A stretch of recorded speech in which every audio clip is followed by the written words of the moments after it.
আজকে ভিডিওতে আমি দেখাবো আপনার রেশন কার্ডের স্ট্যাটাসে যদি এইরকম দেখায়, অর্থাৎ আপনার রেশন কার্ডের স্ট্যাটাস যদি লাল হয়ে থাকে, সেক্ষেত্রে যদি ইকেআইসি নো এবং আধার সিটে নো লেখা থাকে, সেক্ষেত্রে আপনি কিভাবে সেটি ঠিক করবেন তার ফুল প্রসেস আমার এই ভিডিওতে দেখাবো।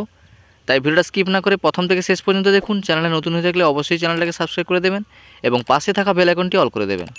চলুন তাহলে দেখে নেওয়া যাক। সেটা দেখার জন্য প্রথমে আপনারা এই ফুড সাপ্লাই ডিপার্টমেন্টের অফিসিয়াল ওয়েবসাইটে চলে আসবেন।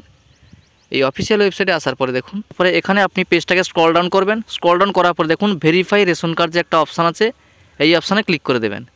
এই অপশানে ক্লিক করে আপনি আপনার রেশন কার্ডের স্ট্যাটাসটা চেক করে দেখে নেবেন যে আপনার রেশন কার্ডের স্ট্যাটাসে এরকম দেখাচ্ছে কিনা, অর্থাৎ লাল হয়ে আছে কিনা আপনি এখান থেকে দেখে নেবেন। তার জন্য এখানে রেশন কার্ড নাম্বার থেকে রেশন কার্ড নাম্বারটা বসিয়ে ক্যাপচা কোডে ঘরে ক্যাপচা কোডটা বসিয়ে সার্চ এই অপশানে ক্লিক করবেন। সার্চ অপশানে ক্লিক করার পরে দেখুন এখানে স্ট্যাটাসে দেখুন লাল হয়ে আছে, এখানে ইকেআইসি নো দেখাচ্ছে এবং আধার সিটের নো দেখাচ্ছে। এখানে ডু ইকেআইসি এই অপশানে ক্লিক করে দেবেন। এই অপশানে ক্লিক করার পরে এখানে আপনি এন্টার রেশন কার্ড নাম্বার জায়গায় রেশন কার্ড নাম্বারটা বসিয়ে সার্চ অপশানে ক্লিক করবেন। এরপরে দেখুন এরকম একটা ইন্টারফেস খুলে যাবে। এখানে এন্টার আধার নাম্বার জায়গায় আধার নাম্বারটা বসিয়ে দেবেন, অর্থাৎ যে ব্যক্তি রেশন কার্ডে এই প্রবলেমটা দেখাচ্ছে সেই ব্যক্তির আধার নাম্বারটা বসিয়ে দেওয়ার পর নিচে চেক বক্সের টিকমার্ক দিয়ে সেন্ড ওটিপি এই অপশানে ক্লিক করবেন।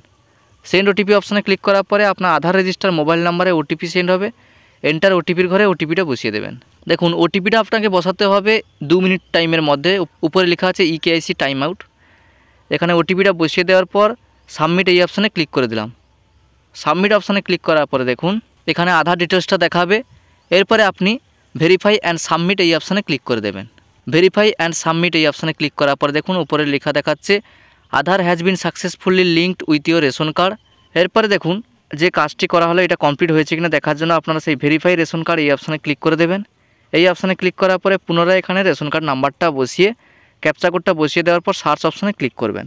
সার্চ অপশানে ক্লিক করার পরে দেখুন সেই একই রকম লাল হয়ে আছে, কিন্তু দেখুন ইকেআইসির এখানে ডান দেখাচ্ছে card can not be activated due to lack of space in NFSA, অর্থাৎ এনএফএসএ কোটা যখন অ্যাভেলেবল হবে তখন অটোমেটিক কার্ডটি অ্যাক্টিভেট হয়ে যাবে। এইভাবে আপনারা খুব সহজে আপনার বাড়িতে বসে আপনার বন্ধ হওয়া রেশন কার্ডটিকে চালু করতে পারবেন।